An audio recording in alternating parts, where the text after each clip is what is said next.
King Dedede is the most recurring Kirby character besides the Puffball himself, and as such he's played many roles throughout the series. He can be a villain, hero, rival, ally, and almost always just a big doofus. This is the second Kirby analysis I've done so far, so if you haven't watched my Meta Knight character analysis, I highly recommend watching that one first. This video is going to take a look at King Dedede's appearances through each of the main traditional Kirby platformers. I know I included Epic Yarn in my Meta Knight video, please find it in your heart to forgive that egregious mistake. I'm looking specifically at motives, powers, abilities, and personality among other things. Basically whatever I can find to build the most fleshed out version of Dedede. Dedede appears in more games than Meta Knight, so there's a lot more to go through for this video. Without further delay, let's get started. Dedede first appeared in Kirby's Dream Land, the first game in the series, released for the Game Boy in 1992. Dreamland is quaint. The Dreamlanders work and play thanks to the help of their magical sparkling stars. One night, King Dedede comes down from Mount Dedede and steals all of the food in Dreamland. Now that's pretty heinous, but he also steals the sparkling stars so that the Dreamlanders couldn't gather food anymore. How Dedede stealing the stars prevents an entire group of people from eating doesn't make much sense to me, but the socio-economic logistics of Dreamland have always been shrouded in mystery, so I guess it's just not worth questioning. The self-proclaimed King of Dreamland spends his first appearance stealing literally all of the food from the citizens in Dreamland simply out of hunger, and then steals their main resource used to gather food for seemingly no reason.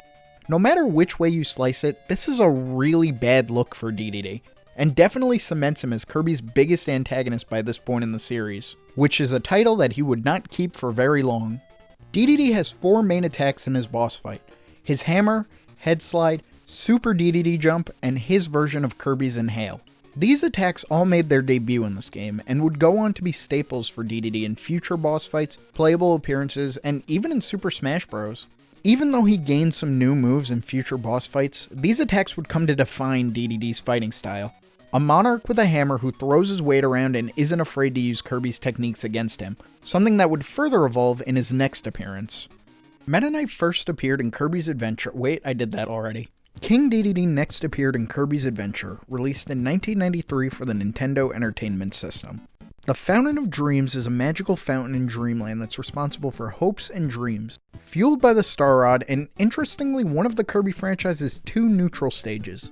One day, the inhabitants of Dreamland lost their ability to dream, and when Kirby went to investigate the fountain, he saw Dedede swimming around in the waters. Upon learning that Dedede broke the Star Rod and gave the pieces to his friends, or underlings as they're referred to in the remake, Kirby goes on a quest to restore the Star Rod instead of just killing Dedede on the spot.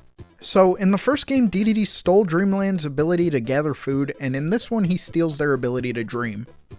Look, I promise he gets better, just keep watching. After Kirby defeats Dedede and restores the Star Rod, Dedede tries to stop him from reactivating the Fountain of Dreams, but Kirby puts him in his damn place and reactivates the fountain. This accidentally summons Nightmare, an evil wizard who had taken up residence in the Fountain of Dreams. You see, it turns out Dedede actually noticed Nightmare causing bad dreams and took it upon himself to stop Nightmare by hiding the Star Rod from him. So Dedede was actually trying to help the Dreamland inhabitants. He's a hero! Well, kind of.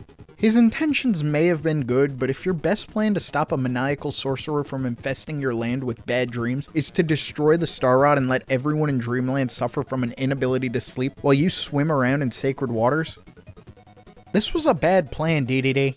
And he didn't just explain this when Kirby visited the fountain in the first place, because then we wouldn't have Kirby's Adventure.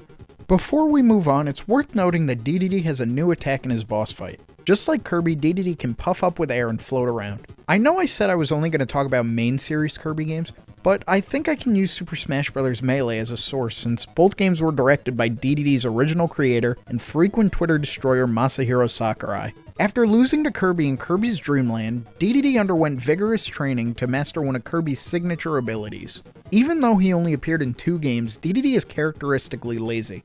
So the fact that he'd go through so much to match Kirby's abilities shows how seriously he views Kirby as an adversary. Kirby's Dream Land 2 released for the Game Boy in 1995, and Kirby's Dream Land 3 was released for the Super Nintendo in 1997. Dedede plays a very similar role in both of these games, and it makes more sense to group them together instead of having them separated by Kirby Superstar. In Dreamland 2, Dedede fights the same as he does in Dreamland, but for some reason he's asleep for his boss fight, and in Dreamland 3 he also sports a more tired look. I wonder why. What could possibly be wrong with Dedede? Oh no. Yeah, so Dedede is possessed by dark matter, the new villain trying to take control of Dreamland. To exorcise dark matter from King Dedede's body, Kirby has to collect each of the rainbow drops in Kirby's Dream Land 2, and the heart stars in Kirby's Dream Land 3. You need all of the rainbow drops and heart stars to get the true ending in each respective game, but they aren't mandatory, and dark matter doesn't leave Dedede's body if you get the bad ending.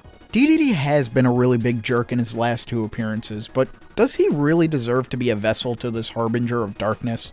I mean, I guess not. We'll save him and hope he doesn't do anything too stupid in the next game. Kirby Superstar released for the Super Nintendo in 1996, and features the Spring Breeze subgame, which is a pseudo-remake of Kirby's Dream Land. It changes a lot of the enemies to take advantage of copy abilities, and features 4 stages instead of Dreamland's 5 stages. But otherwise it's the same old story of Dedede stealing all of the food from Dreamland. However, Dedede also appears as a rival in another side mode, Samurai Kirby.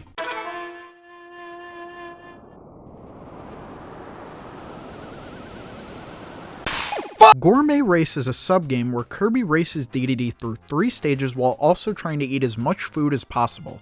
It's one of my favorite parts of any Kirby game to go back to, since the courses in Dedede's pathing are always the same, making it a test of memorization and skill. And there's no better character to rival Kirby's love of food than Dedede, so it makes perfect sense that the two engage in this friendly competition of eating all this damn food. Other than that, Dedede sits out of the whole Meta Knight conquest and birth of a psychotic demigod, so there's not much to glean from this game.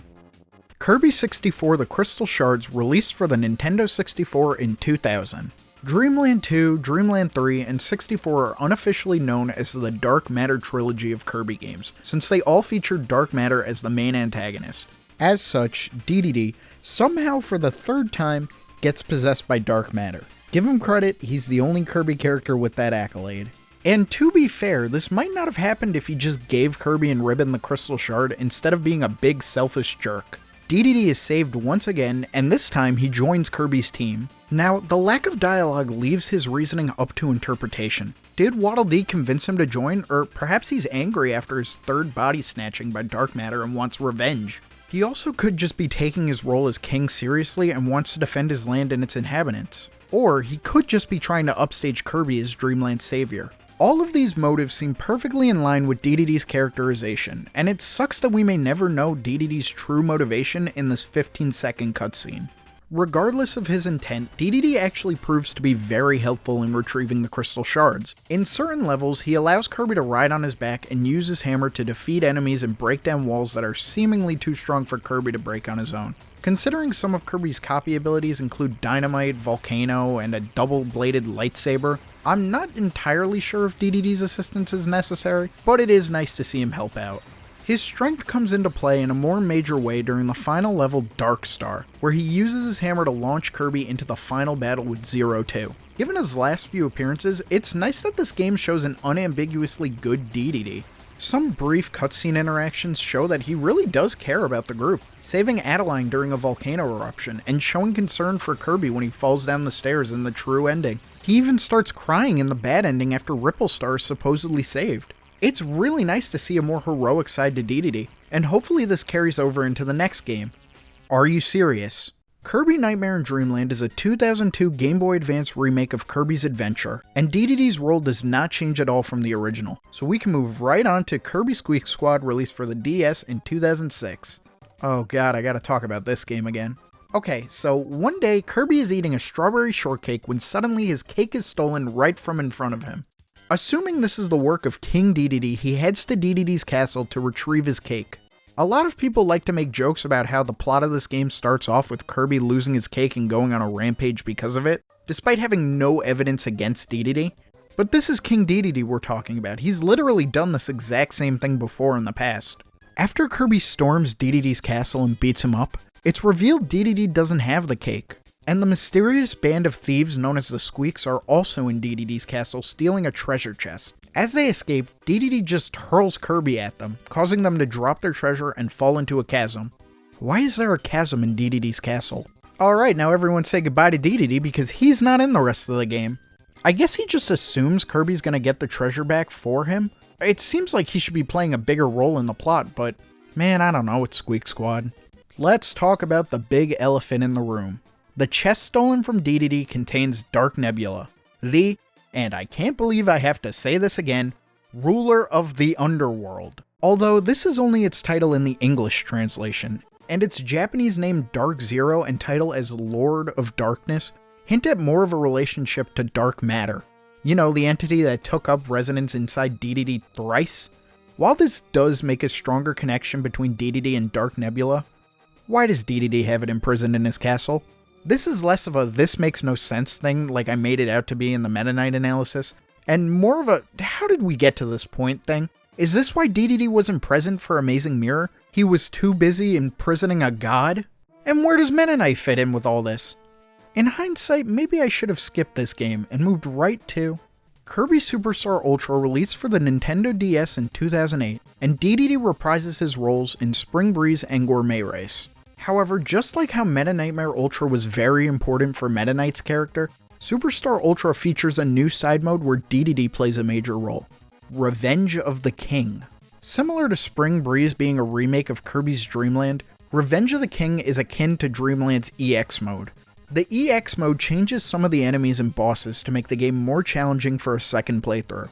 And likewise, Revenge of the King features new enemies, new mini-bosses, harder boss battles, and even new level design compared to Spring Breeze. Spring Breeze had Dedede fueled by gluttony, but Revenge of the King sees him fueled by, you guessed it, revenge. This mode shares a lot of similarities to Revenge of Meta Knight.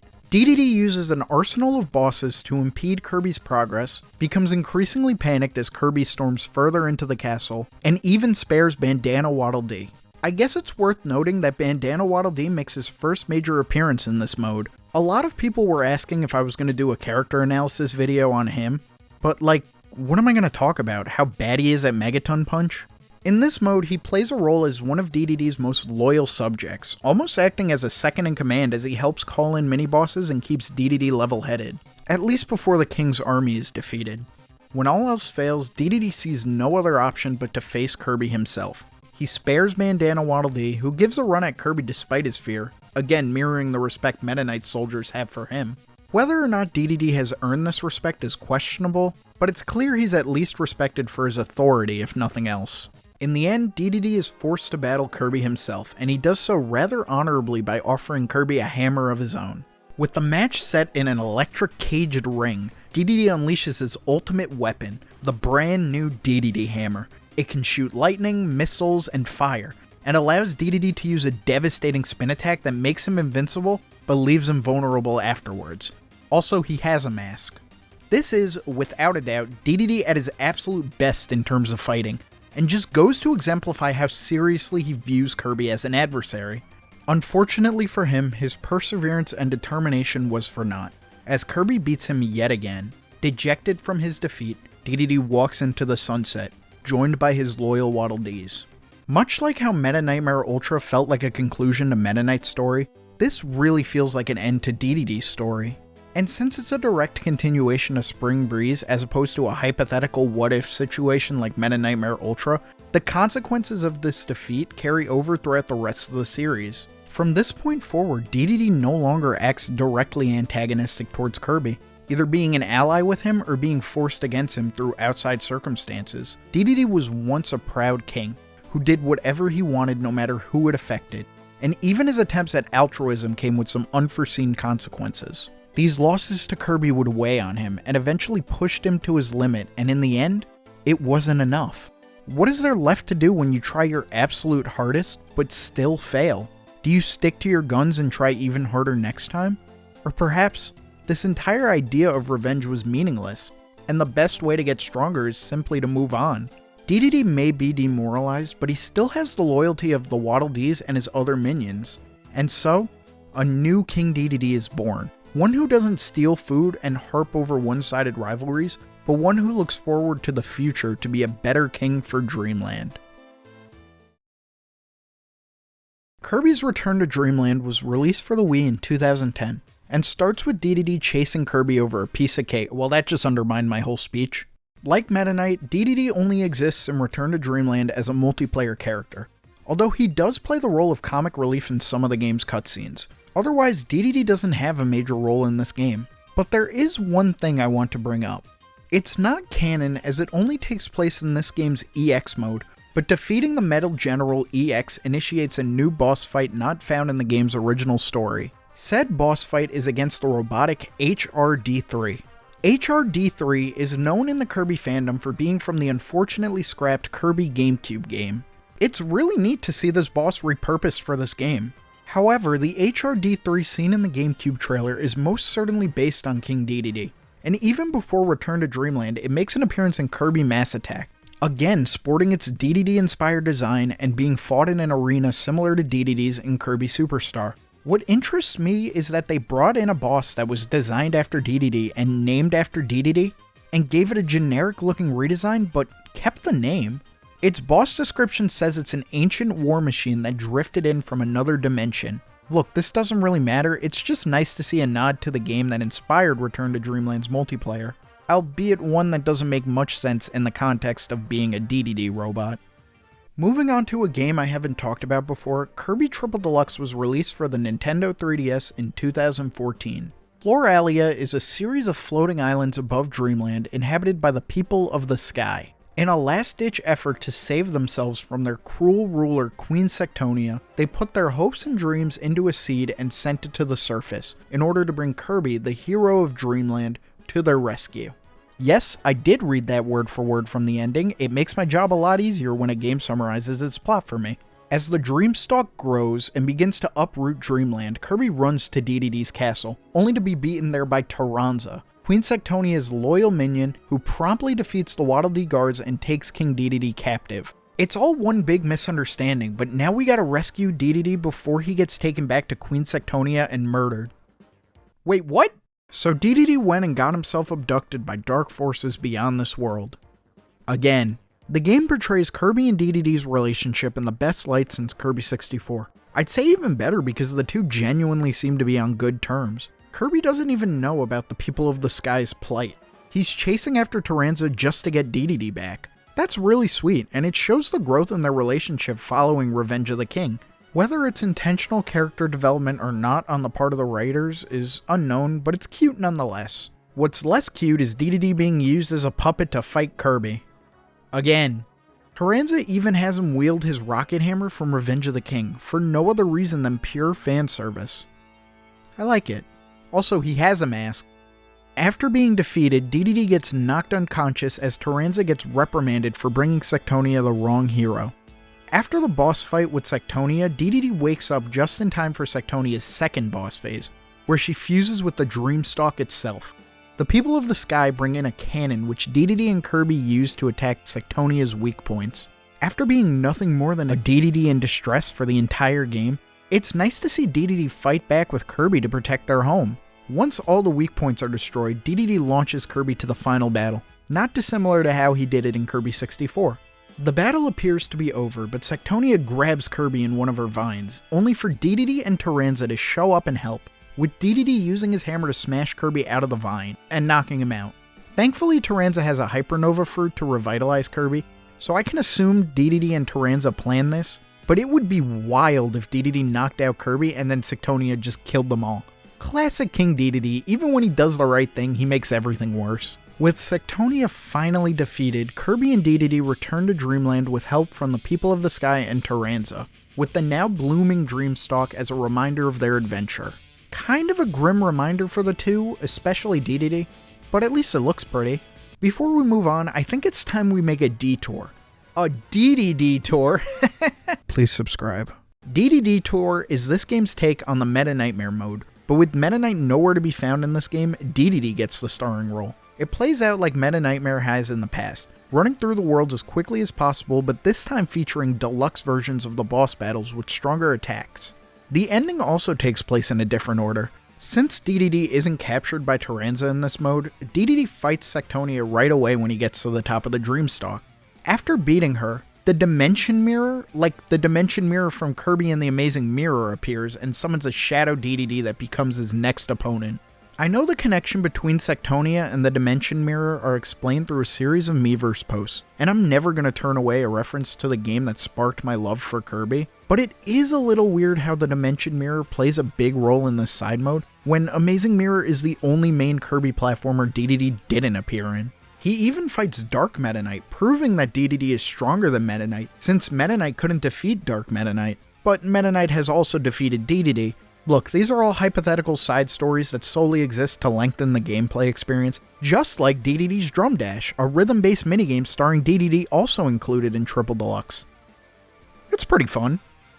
Kirby Planet Robobot was released for the Nintendo 3DS in 2016, and reveals something very important about King Dedede. He plays chess. No wonder he's managed to en passant... I don't know French, guys, why am I trying to do this bit? After playing such a huge role in Triple Deluxe, Dedede kinda takes a back seat in this game, but that doesn't mean he's absent. He does try to fight back against the mechanization of Dreamland, but to no avail. We don't know what specifically happened to Dedede during the events of Planet Robobot, but Haltman Works does end up with some of his DNA, which they used to create the Dedede clone. It's ruthless, it's driven, it's a clone of royal proportions, and it appears to have quite the grudge against Kirby. The boss description talks about how despite looking and sounding like Dedede, the clone lacks his soul, hence why the clones attack Kirby despite his and Dedede's friendship at this point. In addition, one description specifically refers to Dedede as one of the strongest life forms on the planet. It's typically shown that Kirby and Meta Knight are the strongest forces on Popstar, but it's nice to see Dedede get some recognition too, especially after his last outing. My favorite description though comes from the 2.0 version of the boss fought in Meta Nightmare Returns, where it mentions some of the trial clones came out imperfect, only being obsessed with food or being fearful of a certain insect, which is a super cute nod to Dedede's past appearances. Despite not actually appearing within the gameplay itself, it's still great to see a lot of Dedede's character on display, albeit through boss descriptions.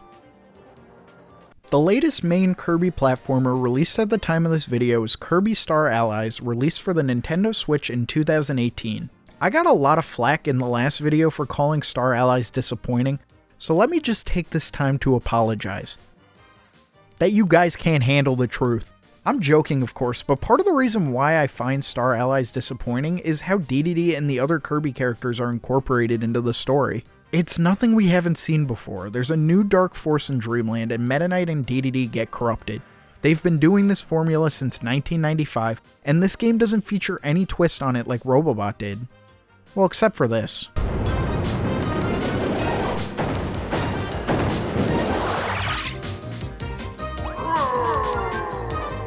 I don't know why the Jamba Heart corrupted Dedede into a hulking monster, but I'm here for it. It's wacky and definitely a new take on Dedede, but afterwards Dedede is just another character for multiplayer. Even the descriptions don't add any new flavor text. His guest star description states that he wants to clean up his image and save his people, but again, we've seen this better Dedede in the past 3 Kirby games. I hate having to end this analysis on a low note again, so I'm not going to. There's one last game I want to talk about, and while it is a spin-off, I've gotten a lot of requests to talk about it, so let's quickly go over King Dedede, and by extension, Meta Knight, and their appearance in Kirby Fighters 2. Kirby Fighters 2 was released digitally for the Nintendo Switch in 2020, and the game's story features Dedede and Meta Knight becoming partners and challenging Kirby to a fight at the Buddy Fighters Tower to settle all of their previous losses. Let me just say, I absolutely love this premise. I mentioned in the Meta Knight video that King Dedede and Meta Knight's relationship was hazy at best, but it makes total sense the two of them would team up for a common goal that's personal to them, driven by a common theme, their determination. And it's this common goal that not only brings them together, but also strengthens their bond. This is even seen in their boss titles, going from old rivals to sworn partners. And the way this is incorporated into the boss fights, with the two of them in perfect synchronization and performing combination attacks based on their iconic abilities. It's glorious. They even show moments of genuine friendship, Dedede becoming concerned for Meta Knight when his mask breaks, and the two share a Maxim tomato so they can get back into the fight with Kirby. It's absolutely incredible, and yes, it is a spin-off, but if Dedede and Meta Knight showed up in the next Kirby game with this kind of bond, I wouldn't be surprised. Too bad this bond couldn't save Dedede from being a low tier though.